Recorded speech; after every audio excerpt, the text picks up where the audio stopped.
Hello, I'm Stephen Harper, Prime Minister of Canada. Up here in the Great White North, we have a top 15 economy with a GDP, or gross domestic product, of $1.564 trillion.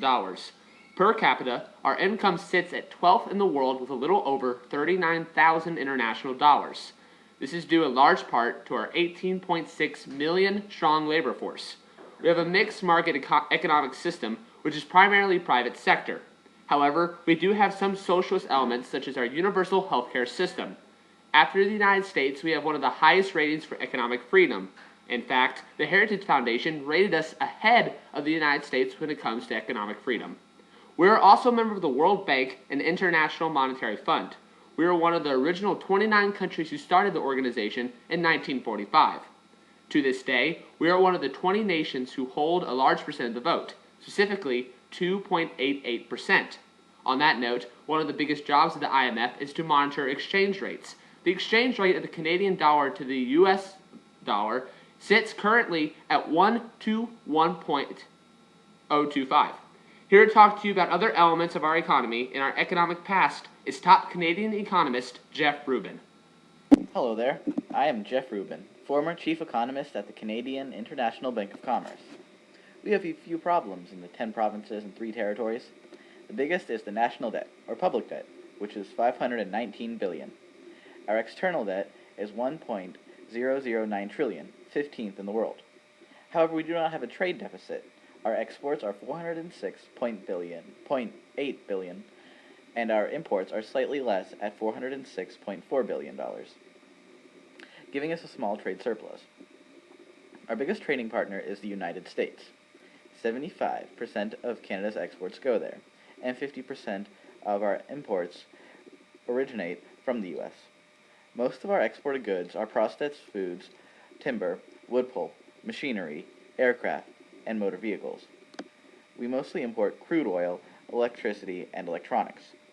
Because of our high export rate and our low import rate, we have an unemployment rate of 7.7%.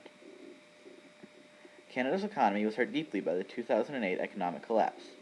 In 2006 and 2007, Canada had a positive balance of payment, but in 2009 and 2010, the balance of international payments was actually negative and is predicted to grow even larger in the negative. This has led the Conference Board of Canada to rate the foreign direct investment performance of Canada as a D, although on a positive note, that same board rated our inflation as an A, as it is quite low here, and our dollar, or loonie, is quite steady. My name is Erin Anderson, and I am a maple syrup producer in Vancouver, British Columbia. When it comes to trade barriers, TILMA, Trade, Investment, and Labor Mobility Agreement, ended trade barriers and created a free trade region between British Columbia and Alberta. I only need to register my business once for both provinces. Standards and regulations are now the same, and transportation registration requirements have been streamlined. However, while this policy sounds good in theory, it actually increased the amount of regulations and made them stricter, which makes me have to jump through hoops in order to expand my business. The Agreement on Internal Trade, or AIT, preceded TILMA. It was established in 1995 and prevented the government from making new trade barriers and required the ones present at the time to be reduced in stringency. It also made attempts at standardizing trade barriers between the provinces. It benefited my hometown, Vancouver, especially because it gives foreign countries a greater opportunity to bring goods to Canada and later sell them to the United States, thereby creating more jobs in Canada. NAFTA, the North American Free Trade Agreement, eliminates tariffs from goods originating in other NAFTA countries, making it less expensive to obtain those goods from the United States and Mexico.